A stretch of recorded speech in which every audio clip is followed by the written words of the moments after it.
The following is an original production of AZPM News. For AZPM, I'm Mark McLemore, and this is Arizona Spotlight.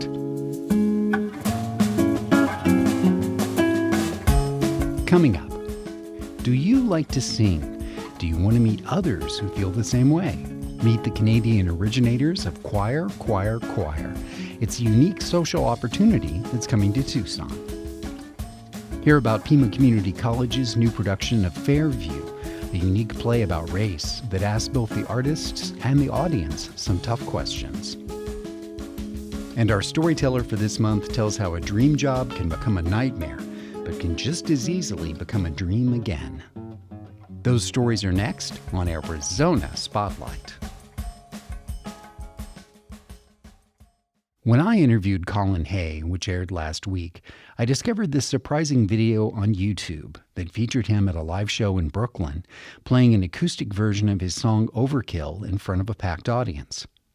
The surprise came when the audience began to sing back to him, adding a rich chorus of harmonies and emphasizing certain lyrics. The result was beautiful, moving, and magical. It turns out that Choir, which originated in Ontario, Canada, has been presenting these events across North America since 2011, and sometimes they've been joined by superstars like Leonard Cohen, David Byrne, Patti Smith, and Rufus Wainwright, to name just a few. The point of the show is to allow the audience to join in the music and perhaps pay back some of their favorite artists by letting them experience their own songs and the emotions that they create in a way that I think is totally unique. In advance of an upcoming show in Tucson at the Rialto Theatre, I got to speak to Choir founders David Goldman and Nobu Edelman. It's developed into this idea of just to get large groups of people to sing. When we first started, we really didn't know what we were doing, and it was really just about getting our friends. But it so quickly grew out of that because music is such a unifier. And it just became getting people out, just to connect people. And then this idea of connection became so important when people have increasingly just become so distant from each other and so just relying on their own phones and being isolated from people. So yeah. I would say it's to bring people together, to connect. We came about in Toronto at a time when people were like, certainly in the last, since I've been an adult, like people moving away from like traditional religious spaces, which I think brought choir into most people's ideas of like into consciousness, whereas we were kind of like making this completely non-denominational place where we were just like celebrating these songs that really resonate with people. These songs matter to people, but anyone can come. You just need a love of music and be willing to be vulnerable. For people who might want to come to the Rialto and be a part of this, do you need to come early to get the lyrics, to get some instruction? No, that's what the show is. It's just a big hang, a structured hang where we kind of like lead people from song to song to song and moment. But then what happens in the room is really up to everyone in the room. I mean, we have a set list, but we don't share that beforehand. And everything's on the screen. All the lyrics will be on the screen. So, it's performance, but it's also rehearsal. It's a hang. It's everything that happens is what happens in the room. But you don't have to prepare at all. Just show up, ready, as David said, to be vulnerable in front of other people. I interviewed Colin Hay, and there's a moment when he's playing Overkill when he closes his eyes, and you can see he's letting the audience's voice just wash over him. And it seems to be for the moment when Colin really connects with the material and realizes, hey, the audience is doing all the heavy lifting here. Like I can enjoy my own song. And it's just such a beautiful moment. David, what was it like to be on stage with a guy like Colin Hay? I feel like Men at Work is one of the first bands I can remember. They were so big when I was a really little kid. So he just, who he is, has kind of loomed. He's always been there. And Overkill was probably my favorite of their songs. So, yeah, I mean, to be able to perform that song and have worked on the arrangement and have his voice, he's got one of the best voices in pop music, period. I mean, he's incredible. A lot of people love that video, including me and Nobu. Like a lot of people have mentioned that one is their favorite. Yeah. The whole message of choir is packed into that 4 minutes or whatever. Mm-hmm. So Nobu, as a conductor, how do you go about working with an audience, a group of friends that you've never met? It's both David and I, rallying the crowd, making a connection very, very quickly. It's like being the host of a party, and you just want people to feel comfortable, but you also want to crack jokes and you want to create some kind of language together, And so it's just trying to unify the crowd right away, and we do that with the humor right off the top from the show. It's as much comedy at a choir show as it is music. And then you kind of just slowly move into it, You get people stretching. You get people kind of like doing things that they might not normally do in public. You get them singing a warm-up and just call and response. Between David and I kind of lead this call and response. And you just get people to loosen up. That's like probably the biggest thing. And by the end of the night, like the vibe is so loose and fun, and people are just feeling really happy. And you can feel that in the room, because harmony does this weird thing to you, and singing together with people does a very powerful thing to you, which is it makes you feel, as I've said before many times, connected. And I think that in our daily lives, we are not connected in so many different ways, or we don't have time, or the responsibilities are too big. We get to meet people at the best part of their day when they get to relax a little bit and have some fun. And so in terms of conducting, like I've never been in a choir before this experience of doing choir with David. It's really, for me, about group dynamics and about doing something with people that you couldn't do alone. It's like the barn raising scene in Witness. In Witness. Absolutely. When Frank Zappa was a kid, he sang in Catholic church, and he noticed that when the choir was singing, the flame on the candles would change shape. And he realized that resonance, that vibrational quality to music. And it changed his outlook on music forever after, understanding that it's about vibration and about this sort of shared physical experience. You guys must get that every time you do a show. When you see a person in a room, you can think all kinds of things based on how they look, the expression they have, or the way they're holding themselves. But you never know until you talk to them. And even when you talk to them, you can know somebody for years and not really know them.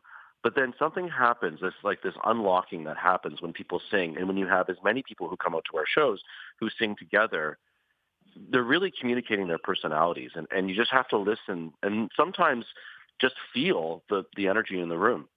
And you get to know people in ways that you never thought was possible. One of the cool things about what we do is we get to celebrate songs we think in the best way possible. And when we get to collaborate with artists that have written those songs and connect fans with bands like we did with Colin or even Kermit the Frog or something like that. Kermit the Frog? Wait, have you guys played with Kermit the Frog? Have you not seen a Rainbow Connection at Lincoln Center in New York? It's beautiful. Yeah. It's such a great way to celebrate music. And I don't think we ever necessarily intended to do that. As we all know, we're in a moment in the world where Canada's sovereignty has been toyed with, and people up here are feeling pretty nervy and also patriotic. And sometimes I think we forget just what we have accomplished as a country, and culturally, it's quite a beautiful time for people to, celebrate Canada. Thanks to Nobu Edelman and David Goldman, the creators of Choir. They'll be in Tucson at the Rialto Theatre for one night only, Tuesday, April 21st. The doors open at 7 p.m. for this all-ages show, and it looks like there will be an emphasis on singing the music of Queen. The ads are promising they will choir you. Next, a conversation with three women who are all involved in bringing the play Fairview to Pima Community College for a run that begins later this month. There's a lot that we can't say about Fairview so as not to spoil the drama, but it's clear from the conversation that this is a challenging production that demands much from artists and the audience alike. I'm Esther Almazan, and I'm the director of Fairview. My name is Peace Tange, and I'm an actor. I'm an actress in Fairview. Hi, my name is Tanisha Ray. I am the assistant director, the dramaturg, and also I play Jasmine in Fairview. Define dramaturg. Ooh, Esther could answer this more fully than I could. Luck. So it's probably one of the most difficult questions to answer in theater. Dramaturg Okay, this is going to be so general, and the dramaturgs out there are going to send letters, but it's someone who digs deep into different aspects of a production. You can even have someone be very specific, like a new play dramaturg working with a playwright, or a production dramaturg working on the production, and that's as general as I can get. Okay. With Tanisha, she's been really working on pretty much all aspects of the production as a dramaturg. Well, let's go ahead and start with, how did this play come to PCC? How did it first enter your consciousness, and why is it that you wanted to dedicate your time and energy to being the director? I have a very good friend, Joan O'Dwyer. We have a long history in theater together, and she really realized how important this play is. It won the Pulitzer-prize for drama in 2019, and it's incredible. It talks about how people of color and especially Black people are seen by others. And it's a really unusual play. It really breaks the norms for theater. And Joan felt it was that important that people should be seeing it, and had gone to many theaters in Tucson saying, please do this play. Tanisha, how did this play enter your consciousness, and where did your drive to bring this to the stage come from? And it starts with Joan.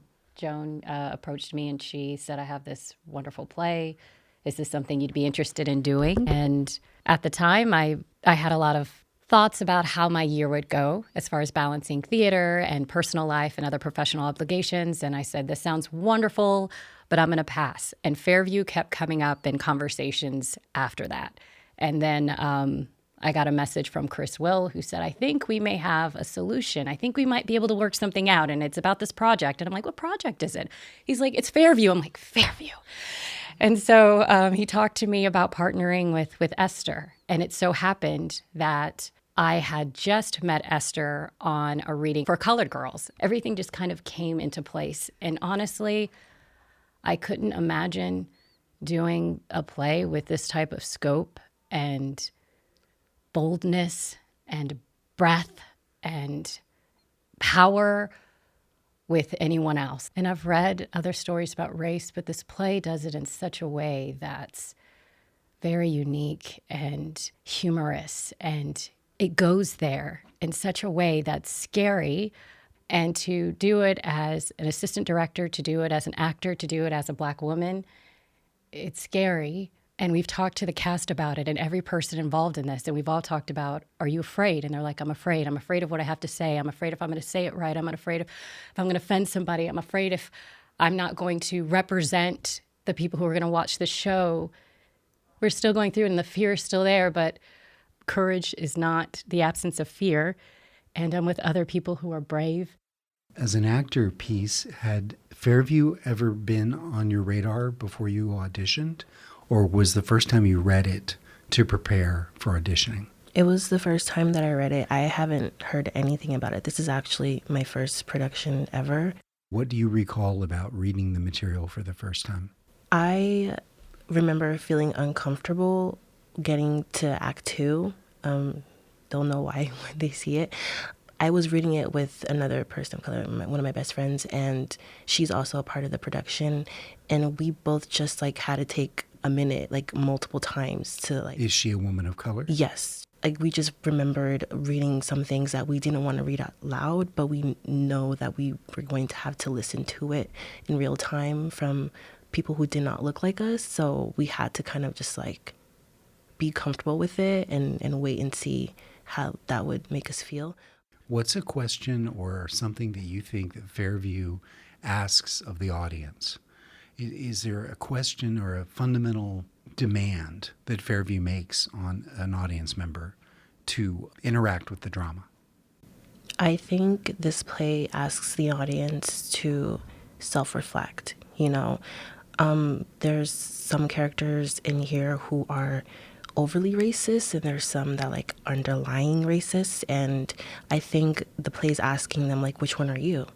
And you may not be big and loud like some of the characters in the play, but are you the quiet ones? Do you resonate with some of the characters in Act 2? Self-reflect and just think about your interactions with real people in the real world, like people who look like me, who are Black, or other people of color. How do you react? How do you talk with them, and how are you with them? And do you think that you resonate with some of the characters in here? Just really be introspective. Take a look. One of the things that I read was comparing the structure of this play to a film that a lot of people saw, Get Out by Jordan Peele. Do you think there's a connection there, Peace? I think the connection between the play and the movie, it's about white people basically invading into your lives and making you feel like it's okay. Like, don't worry. Like, I am one of you. I can make you believe that I am one of you. And then just totally screwing everything over in the end. And I think that's like the connecting piece. My bachelor's degree is in anthropology. So I love learning about different people. I love learning about different cultures and different languages. And I think that's what makes this world such a brilliant tapestry. And there is a difference between appreciation and wanting to learn versus appropriation, disrespect, ridicule, and creating a threatening environment. So I think with Get Out, it kind of explores certain aspects of race, specifically between the white community and Black community. And I think this story does something similar but different, just like Jordan Peele does in a way that's uniquely him. Jackie Sibley's Jury does in a way that's uniquely her. Esther, when we talked about this play winning the Pulitzer-prize in 2019, I don't know what other plays were nominated at the time, but what quality do you think Fairview brought to the table that made it a winner? I believe that Pulitzer-prize is looking for something that's new, something that's theatrically challenging, but is also really quality theater. And Fairview has all of that. It is engaging. The dialogue it just goes. And we were talking about how familiar the dialogue is. It feels like real people talking. And so she's got, those skills as a playwright to really bring people in and make them feel like they're in the middle of a family dinner or in the middle of a college party, and the dialogue fits all of that. So she's really skilled as a playwright in kind of the general ways good playwrights write, and then she just turns it on its head and finds a new way to tell the story that is shocking. And I believe that. So I believe it 100%. Sometimes I look at some Pulitzer-prize winning plays and I'm like, but why? And this one, yes, it absolutely earned it. Okay, so Esther, I think it's time to tell the audience where and when they can see the play. So we are running from April 23rd through May 3rd, and we run Thursday through Saturday at 7 p.m. and Sundays at 2 p.m. So you can check out those matinees if you're a daytime person. And where is this? It will be at the Pima Center for the Arts. It's out at the West Campus of Pima Community College. So it will be there, and Pima College students get in free. Okay. And do you have a webpage that you can send people to? Yes. So that would be events.pima.edu. We're also on Eventbrite, or you can call the box office at 520-206-6986, or just go on out there like I did for the last show and get your tickets at the box office. Well, we'll have the links on the Arizona Spotlight page at azpm.org. Thank you very much for spending time with us and for being our first guests here in the new Baker Center for Public Media studio. Thank you. Thank you for having us. It was my pleasure.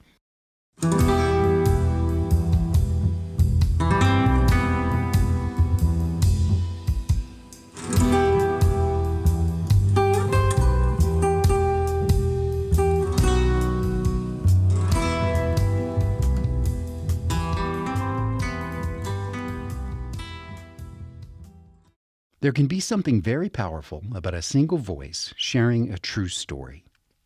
It gives a chance for the storyteller to let their personality shine and forge new connections with anyone who listens. In support of this important community tradition, Arizona Spotlight features a different storyteller on the third Thursday of every month. Here's Tony Paniagua to introduce us to our special guest for April. Thank you, Mark. Our storyteller this month is Omar Tarango, a native of El Paso, Texas, who moved to Tucson about 5 years ago.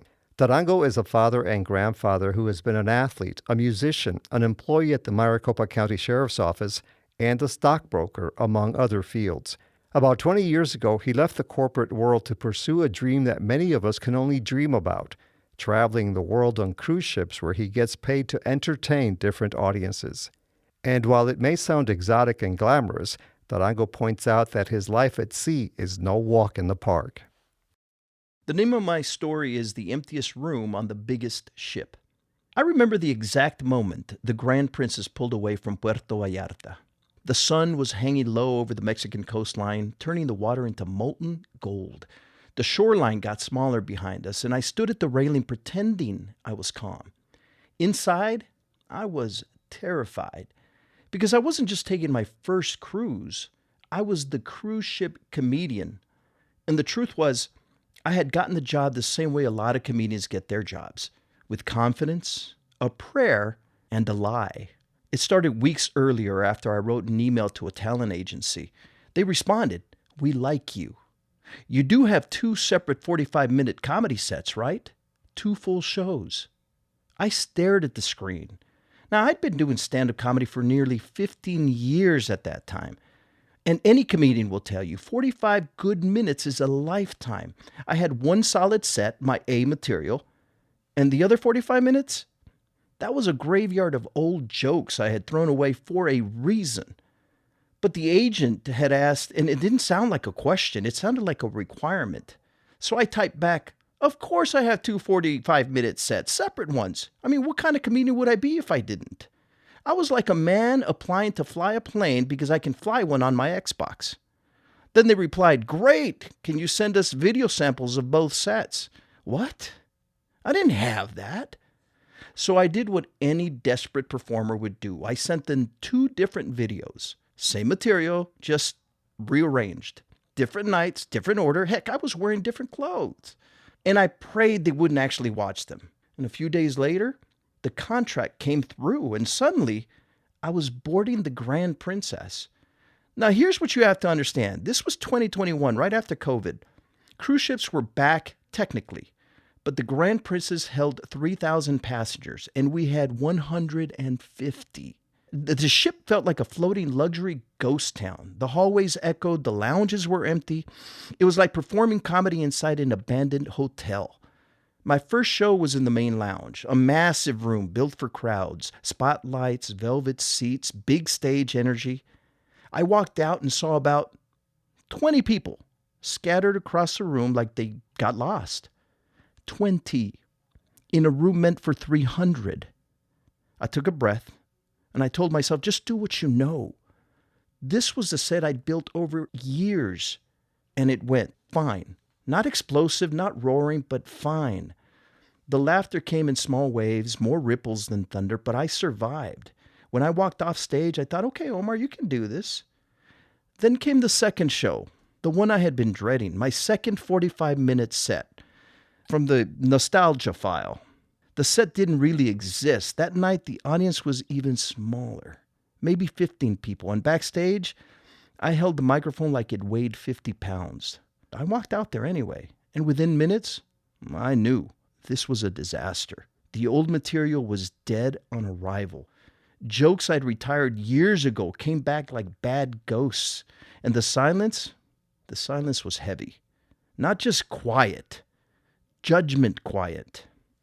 And then I saw her, front row, a woman leaning back, perfectly still, her head tilted slightly to one side, her arms folded in her lap like she'd been placed there. For a split second, an honest, terrifying split second, I thought, oh my God, she's dead. I mean, the room was already so quiet. And there she was, unmoving under the stage lights, looking like a wax figure from Disneyland, in the front row of my career's worst moment. I stopped mid-joke. I stared. The audience stared back. Nobody moved. And my brain went completely off the rails. Is this how bad I am? I'm not just bombing. I'm killing, but not in the way a comedian wants to kill. Then she let out a slow breath, a soft little sigh, and I realized, no, she wasn't dead.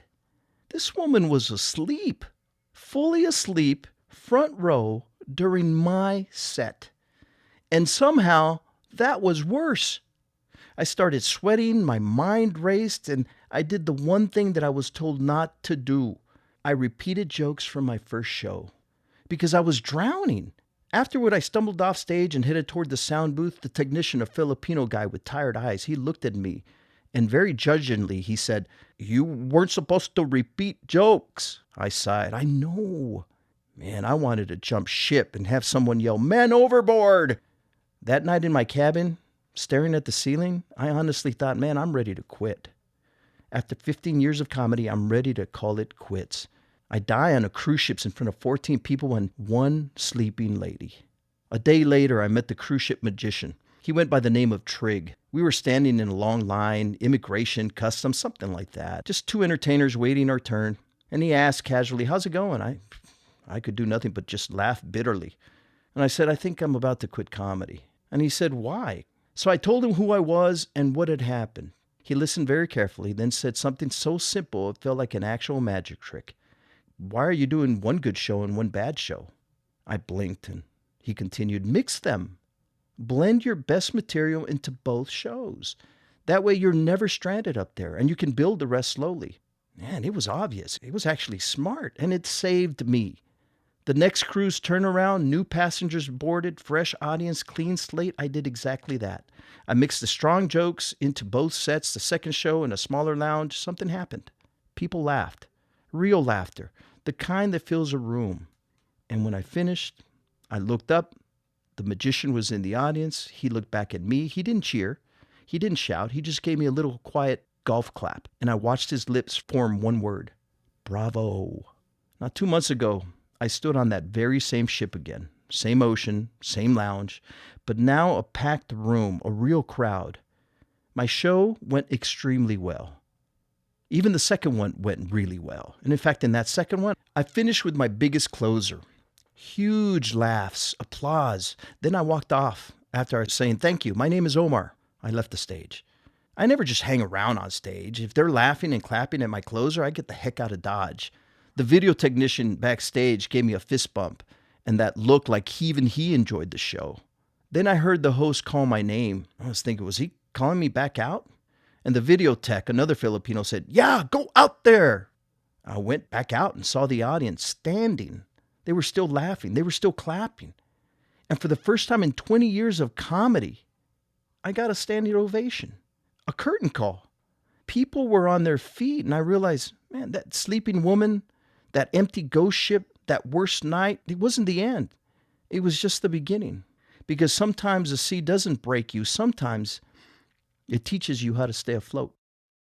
Tarango says his cruise ship accommodations can vary widely. Some of the upper scale companies have given him a nice room with a balcony and an upper deck. Others assign him a small crew room without any windows, where keeping track of time can be difficult unless you're constantly checking your phone or computer. Tarango has a master's degree in marketing, so when he's on dry land in Tucson, he runs a freelance marketing company and works as a substitute teacher. It hasn't been easy, but he is still very happy to be a stand-up comic who gets paid for his talent. To learn more about Omar Tarango, we'll have a link on our website. For Arizona Spotlight, I'm Tony Paniagua. Thank you for listening to Arizona Spotlight. This show is a production of AZPM and is posted weekly at azpm.org. The production engineer is Jim Blackwood. Production assistance by Sarah Ariano. I'm producer and host Mark McLemore. This has been an original production of AZPM News.